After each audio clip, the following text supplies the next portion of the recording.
નમસ્કાર ધોરણ 10 ના વિદ્યાર્થી મિત્રો, આપણે ત્રિકોણમિતિનો પરિચય જ આપણે શીખી લીધો. બરાબર, એમાં મોટા ભાગનું આપણને આવડી ગયું. કોઈ પણ દાખલા લગભગ તમને આવડે જે ચોપડીના આપ્યા છે. બરાબર, હવે નવું ચેપ્ટર ચાલુ કર્યું છે દ્વિચલ સુરેખ સમીકરણ, જે ચેપ્ટર નંબર 3 છે. ઘણું લાંબુ ચેપ્ટર છે, ધ્યાન આપજો અને થોડું સમજવા લાગે. હવે દ્વિચલ સુરેખ સમીકરણ શું કહે છે? તો પહેલા તો એક ચલ વાળું સમીકરણ, એક ચલ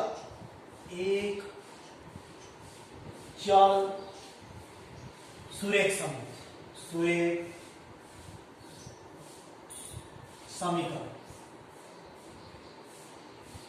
કયું?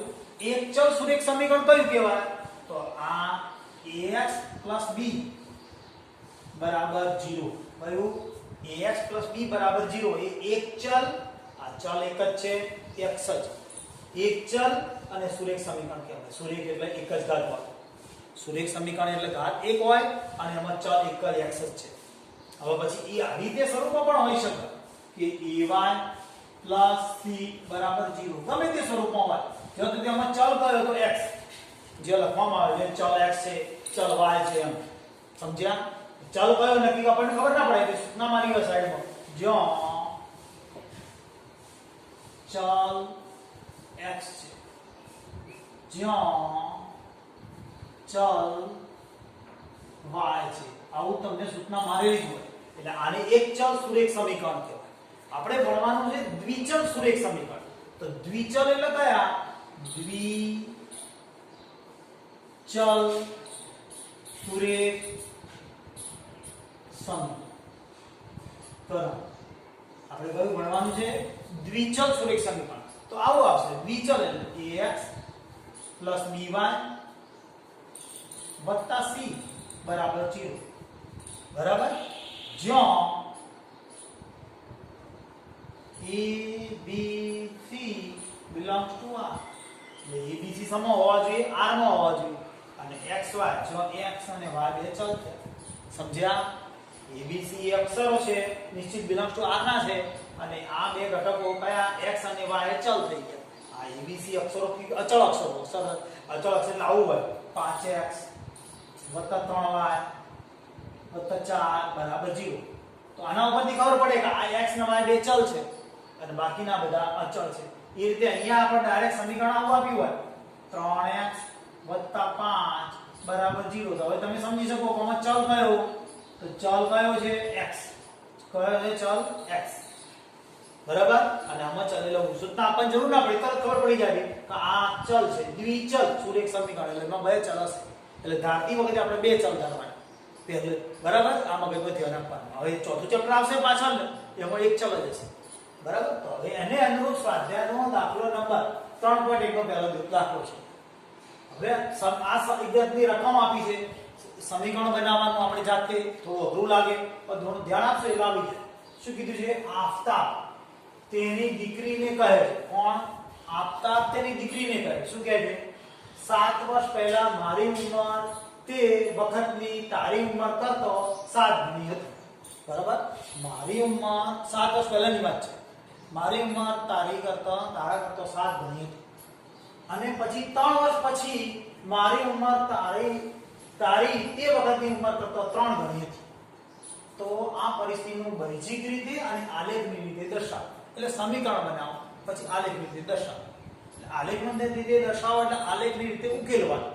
બરાબર, તો કેવી રીતે આપણે શીખીએ તેના. તો આવા દાખલાઓ પહેલા ધારો કે કોને ધારવાનો? તો પહેલો આફતાબ છે. ધારો કે આફતાબની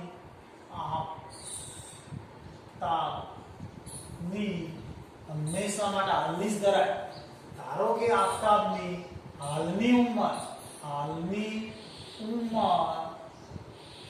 x વર્ષ છે. પહેલું વાક્ય સરળતાથી પહેલી વ્યક્તિ આફતાબ છે, તો ધારો કે આફતાબની હાલની ઉંમર x વર્ષ છે. પછી બીજું કોણ છે? તો તેની દીકરી. તો આફતાબની દીકરીની હાલની ઉંમર y વર્ષ બરાબર આફતાબની હાલની ઉંમર કેટલી લીધી આપણે x, દીકરીની કેટલી લીધી y. હાલની લીધી પણ વાત તો ક્યારનું કીધું છે, કેટલા વર્ષ પહેલા? 7 વર્ષ પહેલા. આ વાતથી ધ્યાન આપવાનું, 7 વર્ષ પહેલા. તો 7 વાક્ય લખવાનું, 7 વર્ષ પહેલા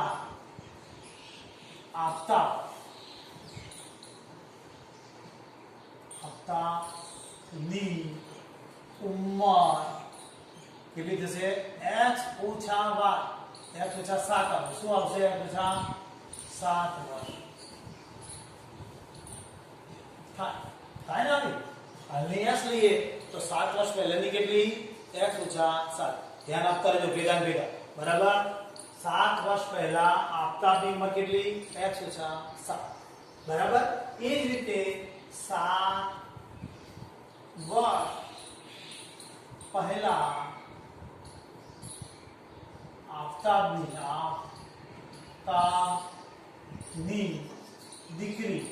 દીકરીની ઉંમર કેટલી થાય? વિચાર લો, કેટલી થશે? y ઓછા 7 વર્ષ. રકમ ઉપરથી આટલી આપણને ખબર પડવી જોઈએ. આફતાબની હાલની ઉંમર કેટલી? x, દીકરીની ઉંમર કેટલી? y. 7 વર્ષ પહેલા કીધી કેટલી? 7 x - 7 અને y - 7. પહેલા કીધી એટલે બાદ કરવાની, પછી કીધી હોય તો ઉમેરવાની. હવે રકમના પ્રમાણે મારી ઉંમર તે વખતની તારી ઉંમર, એટલે મારી ઉંમર એટલે આ x - 7 અને તારી ઉંમર એટલે y - 7. તે વખતની એટલે એ વખતની બંનેની ઉંમર કરતો 7 ગણી. કેટલા ગણી છે?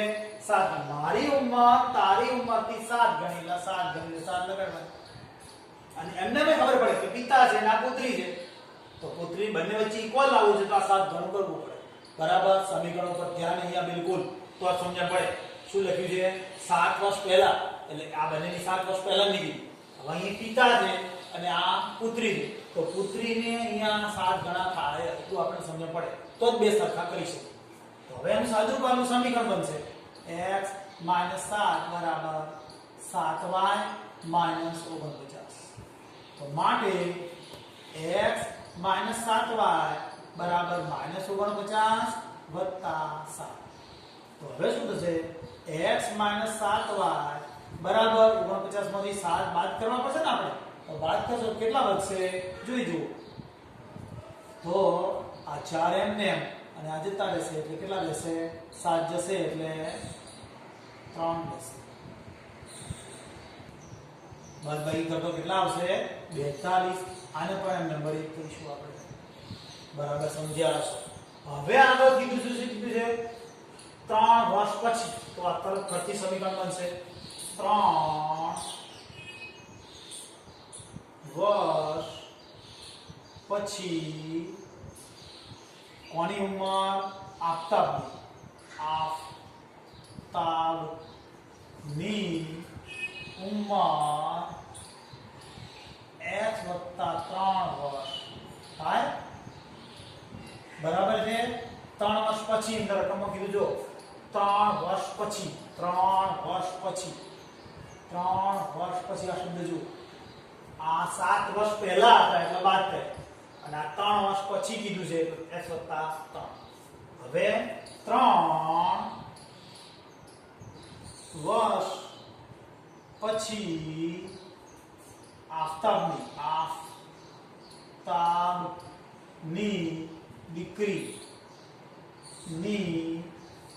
દીકરીની ઉંમર કેટલી થશે? y + 3 વર્ષ. બરાબર. હવે આપણે આ બંને ઉંમરો આગળ કરી ત્યાં x + 3 અને y + 3 બંને વચ્ચે બરાબરનું ચિહ્ન મૂકવું છે તો કેટલા ગણી આપેલી છે ને? 7 ગણી હતી. એવું કેટલા ગણી છે? જો 3 ગણી. કેટલા ગણી છે? 3 ગણી.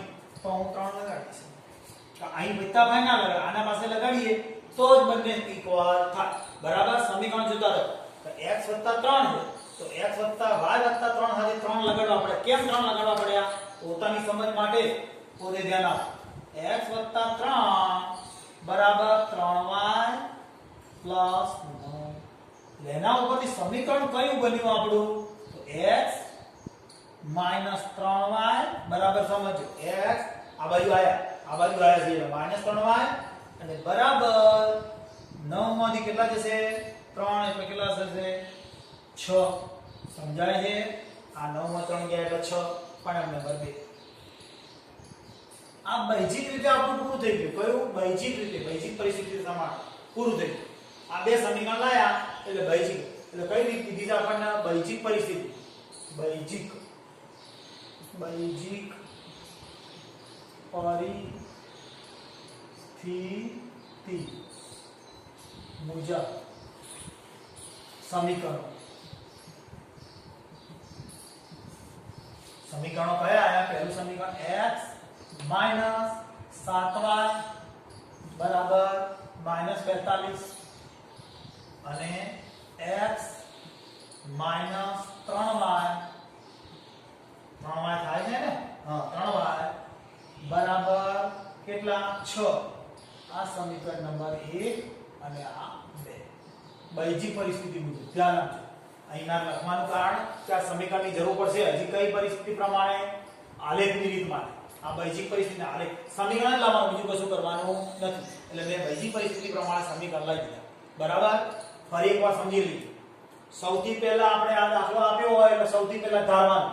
ધારો કે આ રકમ વચ્ચે આપતા અને તેની દીકરી બે વસ્તુઓ છે. એટલે આપણે પહેલું ધારવાનું દરેક દાખલા. ધારો કે આપતાની હાલની ઉંમર x વર્ષ અને તેની દીકરી છે. આપતાની દીકરીની હાલની ઉંમર y વર્ષ. બાકી ક્લિયર? હવે શું કીધું છે? 7 વર્ષ પહેલા. ચોખ્ખું લખ્યું 7 વર્ષ પહેલા. તો તરત 7 વર્ષ પહેલા આપતાની ઉંમર x - 7 વર્ષ. 7 વર્ષ પહેલા આપતાની દીકરીની ઉંમર y - 7 વર્ષ. હવે લખેલું છે સ્પષ્ટ કે x - 7 અને x - y. તારી ઉંમર મારી ઉંમર કરતો 7 ગણી. એટલે 7 નહીં લાગે. કેમ નહીં લાગે? આ પિતા છે, આ પુત્રી 7 વાળી ગુણો તો જ ઇક્વલ થાય. અને અંદર લખેલું છે તો x - 7 પછી 7 વડે ગુણી નાખ્યા 77 49 થયા. હવે આ x આ 7 વાર આ બાજુ આયા બરાબરથી આ બાજુ સાઈડ બદલી નાખી એટલે ચિહ્ન બદલાવ. હવે આ 49 એમ ને અને આ 7 નું ચિહ્ન બદલાઈ આ બાજુ તો બરાબર આ સાઈડથી આ બાજુ બરાબર. હવે આની બાદબાકી કરી એટલે -42 આ સમીકરણ નંબર 1. હવે રકમમાં લખી દો 3 વર્ષ પછી. તો 3 વર્ષ પછી આફતાબની ઉંમર x + 3 વર્ષ. 3 વર્ષ પછી આફતાબની દીકરીની ઉંમર y + 3. બંનેમાં 3 ઉમેરી. હવે x + 3 અને y + 3 કેટલા ગણી કીધું છે? જો 3 ગણી લખેલું છે સ્પષ્ટ. તો મેં 3 લગાડ્યા એટલે x + 3 બરાબર 3y + 9 બરાબર 3 વડે ગુણી નાખ્યા. હવે આ x 3y આ બાજુ આયા એટલે માઈનસ થયા. આ 6 કેમ 6 થયા? આ સાઈડ આ બાજુ જતા રહેશે એટલે બાદબાકી કરો 6 થશે. આ બૈજિક રીતે ઉકેલ્યું. આ બૈજિક રીતના મેં સમીકરણો લખી કાઢ્યા. બરાબર. હવે ખરેખર અહીં લખવાની જગ્યા નથી મેં એટલા લીધું છે. બરાબર. હવે આલેખની રીતે શું કરવાનું? તો હવે આપણે આલેખની રીતે શીખીએ. આલેખની રીત લેવી છે વિદ્યાર્થી મિત્રો. તો બે આલેખો એના માટે બે સમીકરણો આપણે પહેલા લઈશું. x - 7y બરાબર -42. બીજું સમીકરણ છે x - 3y બરાબર 6. બંને સમીકરણોમાં 90% દાખલાઓમાં આપણે y ના કરતા બનાવીશું. સ્પષ્ટતા કરી હોય તો જ x ના કરતા બનાવવાના. બાકી ઉપલા ધોરણમાં y ના કરતા બનાવવાનું આવે છે માટે આપણે 90% દાખલાઓમાં y ને જ કરતા બનાવીશું. હા, x ના કરતા બનાવો ચાલે, ખોટું નથી. હવે અહીંયા કરતા બનાવીએ છીએ. આલેખ દોરવા માટે હંમેશા માટે y ના કરતા બનાવો. -7y y ના કરતા બનાવો બરાબર -42 -x શીખ્યા છીએ લગભગ આપણે 9મા ધોરણમાં આપણે શીખી ગયા છીએ. y ના કરતા બનાવવા છે એટલે એકલો y અહીંયા જોઈએ. બધા ઋણ કાઢી નાખો પેલા એટલે બધા ધન થઈ જાય. તો y બરાબર શું થયું? 42 આગળ પાછળ લઈએ ચાલો. x + 42 ભાગ્યા 7. આ y ના કરતા બની ગયું. એ જ રીતે આ દાખલામાં પણ y ના કરતા બનાવવાનું ધ્યાન રાખવાનું. -3y બરાબર 6 - x ચિહ્ન બદલીશું કેમ કે આનું પહેલાનું ચિહ્ન ઋણ છે 3y બરાબર -6 + x y ને કરતા બનાય તો y બરાબર શું થાય તો x આગળ લખી શકીએ 8 પાછળ છેદમાં આયા 3 આ y ને કરતા આપણે બનાવીએ દર વખતે બનાવવાના y ને કરતા હવે આવો કોઠો બનાવરાવશે બનાવવાની કિંમત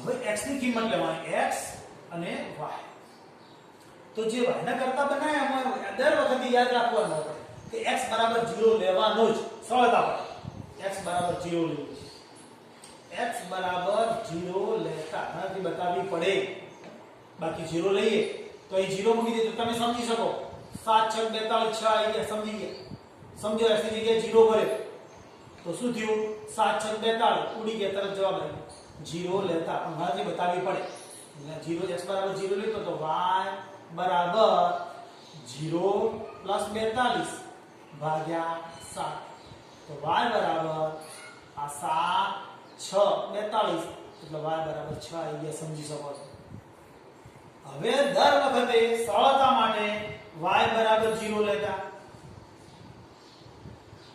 સરળતા માટે લેવાનો જ y ની જગ્યાએ 0 ભરીએ સમજો તો y બરાબર x + 42 ભાગ્યા 6 તો જો y ની જગ્યાએ 0 ભરું છું સમજો અહીંયા y ની જગ્યાએ 0 ભરું છું તો 0 બરાબર x + 42 ભાગ્યા 6 આ ગુણીએ અહીંયા ગુણીએ તો 0 થઈ જાય એટલે x બરાબર -42 આવે y ની જગ્યાએ શું લે x y બરાબર 0 લેતા તો x ની જગ્યાએ કેટલા આયા -42 બરાબર આ બે કિંમતો લેશો એટલે દાખલો એકદમ સરળતાથી આવશે હવે ધારો કે આ કિંમતો આમાં સમાવેશ થતી નથી આલેખનો તો શું કરશું આપણે હવે તો બીજી કિંમતો લઈએ છીએ આપણે અહીંયા 7 આ 7 છે 7 ના તફાવતમાં લે સરળતા 7 છે તો 7 ના તફાવતમાં 7 લઈએ એટલે x બરાબર -7 લઈએ શું લઈએ છે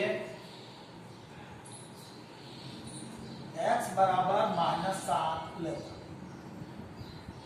x ની જગ્યાએ -7 મૂકીએ y બરાબર x + 42 ભાગ્યા 7 તો y ની જગ્યાએ હું -7 મૂકું છું -7 + 42 ભાગ્યા 7 તો બાદબાકી કરતા કેટલા આવશે 35 કેટલા આવશે 35 ભાગ્યા 7 તો 7 પચાના 35 5 આયા એટલે હું 5 બતાવું સમજો બરાબર હું ધારો કે પ્લસ લખતા બરાબર છે આટલી રકમો લેતા જવાબ તો આવી જશે પણ હું વધારાનું તમને શીખવાડી ગયો બીજી એક રકમ લેતા તો 4 રકમો લેવાનું તમારા સાહેબો સ્કૂલ વાળા કહે છે બાકી આ બે 0 લઈએ x અને y ના 0 એટલે એક્ઝેક્ટ આલેખ આવે જ હવે x બરાબર હું કેટલા લઉં છું અહીંયા તો ધ્યાન આપજો 7 7 ના તફાવતમાં લઉં છું એટલે 7 7 14 લઈશ કેટલા લઈશ અહીંયા 14 -14 લઉં સરળતામાં એટલે આ -14 x બરાબર -14 લેતા તો હવે x ની જગ્યાએ -14 મૂકીશ y બરાબર x + 42 -7 તો y બરાબર શું થયું તો હવે x ની જગ્યાએ કેટલા મૂકવાના છે આપણે -14 વત્તા કેટલા છે 42 ભાગ્યા 7 તો હવે બાદબાકી કરશો ને તમે એટલે 28 આવશે શું જશે 28 એટલે શું થશે આ 7 વધ્યા 7 4 28 એટલે કેટલા આવશે 4 આની તમે ગણતરી સમજ્યા છો એટલે પછી હું આગળ ગણતરી લઉં છું કેમ કારણ આની ગણતરી વિશે પાછી મારે 4 બિંદુઓ અહીંયા મળી ગયા તો હવે પેલાની ગણતરી લઈએ છીએ તો હવે આની ગણતરી અહીંયા લઈશ સમજી શકશો જગ્યા ઓછી છે એના આધારે તો હવે અહીંયા પણ x નો y લખવાના પહેલા x ના 0 લઈ લેવાના દર વખતે યાદ રાખો તો y બરાબર x બરાબર 0 લેતા x બરાબર 0 લઈએ તો y બરાબર x - 6 ભાગ્યા 3 તો x બરાબર 0 લઈએ તો y બરાબર શું થશે 0 - 6 ભાગ્યા 3 -6 ભાગ્યા 3 એટલે -2 આવી ગયો બરાબર છે બીજી વાર y ની જગ્યાએ 0 લઈ લેવાના દર વખતે રીત સમજજો બરાબર બરાબર તો y ની જગ્યાએ 0 લઉં શું કરું છું ધ્યાન y બરાબર 0 લેતા આ x 0 લેતા આ y 0 લેતા તો y બરાબર x - 6 ભાગ્યા 3 તો અહીં ગુણીશ એટલે 0 કોની જગ્યાએ આપણે 0 લેવાનો છે હવે y ની જગ્યાએ 0 બરાબર x - 6 ભાગ્યા 0 ને અહીંયા 0 વડે ગુણીશ તો 0 બરાબર x - 6 એટલે x બરાબર કેટલા આયા 6 ડાયરેક્ટ મોઢે પણ આવડી જશે ધીમે ધીમે પણ ગણતરી બતાવવા હવે આપણે કયું આવશે તો વધારાની બે રકમો લઈએ છીએ 3 છે 3 ના તફાવત તમને શીખવાડી પણ અહીં 42 તો સરળતા રહેશે એટલે x બરાબર 3 લેતા સમજ્યા છે 3 વત્તાના રૂપમાં લઈ સરળતા પડશે તો y બરાબર 3 એટલે આપણે લખી દેવાનું x - 6 ભાગ્યા 3 આપણે કેટલા મૂકવાના છે x ની જગ્યાએ તો કેટલા મૂકવાના કીધા મેં 3 ના તફાવતમાં 3 મૂકીએ છીએ 3 - 6 ભાગ્યા 3 બરાબર શું આવશે માઈનસ બાદબાકી કરો તો -3 વધશે ભાગ્યા 3 એટલે -1 આવશે બરાબર છે બીજી એક વખત લઈશું હું ધારો કે અહીંયા 6 લઈ લઈશ તો 6 તો લીધેલા જ છે 6 માં 6 જાય 0 થશે 0 આવી જશે શું આવશે 6 એ 0 6 એ 0 છે બરાબર તો હવે કેટલા લઈશ તો અહીંયા લઈશ -3 લઈશ કેટલા લઈશ -3 કેટલા લઉં છું -3 y બરાબર x - 6 ભાગ્યા 3 y બરાબર -3 - 6 ભાગ્યા 3 જોઈ શકો છો ગણતરી તો y બરાબર -9 ભાગ્યા 3 એટલે -3 આ આવી -3 એ -3 સમજી શકો છો ડાયરેક્ટ સમજાશે -3 ના -6 -9 ભાગ્યા 3 3 કરી નાખો બરાબર હવે હું અહીંથી બધું કાઢી નાખવું પડશે કે મારે આલેખ દોરવાનું છે એટલે ધ્યાન આપજો અહીંયા બધું જ કાઢી નાખવું જોઈએ અહીંયાથી ખાલી આલેખમાં તમે શીખી ગયા છો તમારા આલેખની અંદર વચ્ચોવચ લીટી દોરવાની આને શું કહેવાય છે આડી લીટીને દરેકને ખબર છે x અક્ષ કયો કહીશું x અક્ષ બરાબર નવમાં તમે શીખ્યા x અક્ષ ઊભો અહીં દોરીએ છીએ ધ્યાન આપજો તો આના y અક્ષ કહીશું શું કહીશું y અક્ષ તમારા પાસે આલેખ હાજર હોય તો આલેખમાં દોરજો હવે મારે આ બધી રકમો સમાવેશ થઈ જાય એવી રકમો ગોઠવવાની છે ધ્યાન આપજો એટલે -42 જાય છે મોટા મોટી રકમ જાય છે -42 તો આપણે એના માટે શું કરીશ તો અહીંયાથી જોઈજો આ 5 સના ઉપર x ઉપર 42 જાય છે 5 10 15 20 25 આલેખમાં જેટલી ઘાટી લીટી હોય ને એના ઉપર ધ્યાન આપજો વચ્ચે જેની જેની પાટ લીટી હોય 25 નો પદ 30 પણ ધન ભાગમાં નથી ઋણ ભાગમાં છે એટલે લઘુ આપણે જવું નથી અહીંયા કેટલા લઈશ અહીંયા તો -5 આપણે ભણેલા છીએ -10 -15 -20 -25 -30 -40 40 ની આવે શું આવશે 35 -40 અને -42 અંદાજિત આટલા આવશે -45 છે એટલે 42 મળી જશે આપણે આ જોઈ જવાનું બધા આવી જવા જોઈએ રીતે પોતવા હવે અહીંયા તો અહીંયા y અક્ષ પર કેટલા છે ઘટકો તો અહીંયા લઈશું આપણે અહીંયા કેટલા આવશે અંદાજિત આ 5 આ પછી 10 15 20 આટલામાં આવી જાય છે આપણે y ની રકમ તો આ -1 -2 -3 -4 બરાબર છે હવે આપણે દશાંશનું ચાલુ કરીએ આપણે -14 સુધી આગળ જવું પડશે એટલે -5 ના તફાવતમાં છે પહેલું -5 અહીંયા વચ્ચે 0 લખાય, ખબર છે દરેકને, તો 0 લખ્યો. આ -5 છે કારણ કે અહીંયા 5 5 લીધું છે. અહીંયા 5 10 15 અને આ 20. હવે આ લખ્યા પછી સ્કેલમાં લખવું ખાસ, સ્કેલમાં. શું સ્કેલમાં? x અક્ષ પર. સ્કેલમાં શું લીધું આપણે? x અક્ષ પર 1 સેન્ટીમીટર. 1 સેન્ટીમીટર બરાબર 1 સેન્ટીમીટર આપણો જે અંક હોય 1 સેન્ટીમીટર નો બરાબર 5 એકમ ગણ્યા આપણે. અને y અક્ષ પર કયા? y અક્ષ પર 1 સેન્ટીમીટર બરાબર 5 એકમ. બંને અક્ષ પર સમાન અંતર લેવું જરૂરી નથી, ગમે તે લઈ શકીએ, પણ બંને x અક્ષનો y અક્ષ અહીંયા સમાન અંતર હોવા જોઈએ. આ x ધરી, આ y ધરી, આ પહેલો અંક, બીજો અંક આવી રીતે મૂક્યા. હવે શું કરશું? પહેલા આ રેખાનું દર્શાવી. 0 એ 6, x નો 0 જોઈ લો જરા. પહેલો અંક એ x નો કહેવાય, x નો 0, આ x નો 0. y ના કેટલા જવાના? મારે 6, એટલે અંદાજિત 6 આટલે આવશે. આપણે ખ્યાલ આવી જાય. 0 એ 6 આપણે બિંદુ લીધું. કેટલું લીધું? 0 એ 6. બીજું બિંદુ -42 એ 0. -42 કયો આવશે? આટલે અંદાજિત. બરાબર ને? આટલા આવશે. -42 એ કેટલા કીધા છે? 0 અંદાજિત આટલે. બરાબર.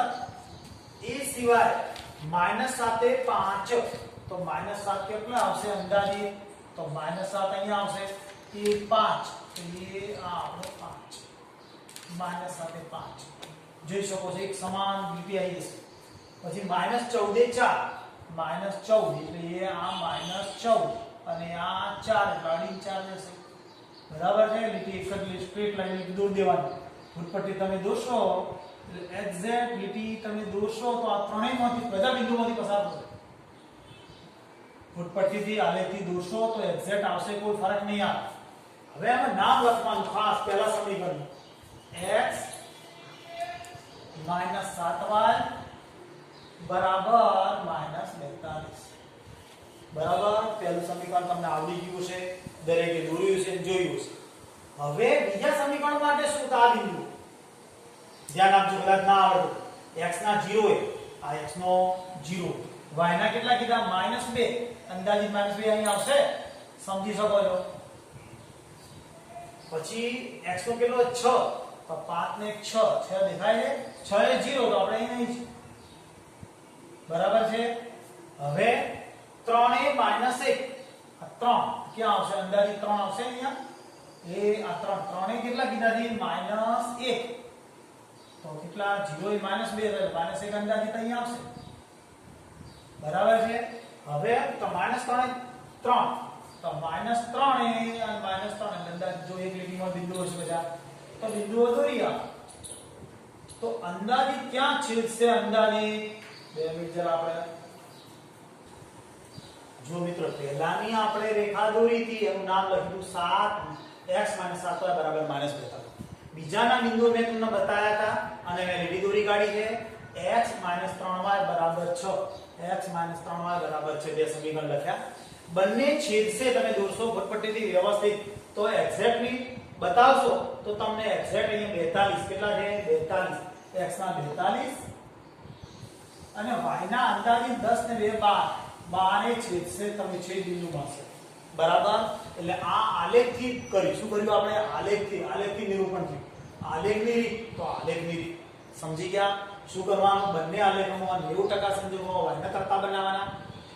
x ની જગ્યાએ 0 ભરી કિંમત લાવવાની, y ની જગ્યાએ 0 ભરી કિંમત લાવવાની. એ સિવાયના ગમે તે બે બિંદુઓ. 7 છે તો 7 ના તફાવતમાં બિંદુ મૂકી દેવાના. અહીંયા 3 છે, 3 ના તફાવતમાં વધારાના બે બિંદુ મૂકી દેવાના. સમજ્યા છો? એ રીતે મેં પહેલો આલેખ પૂરો કર્યો. પહેલા આલેખની બેઝિક રીત કરી. બીજું ઉદાહરણ હવે આજના તો લઈ નહીં શકાય, એટલે આવતીકાલે નંબર આવશે. ધ્યાન આપજો.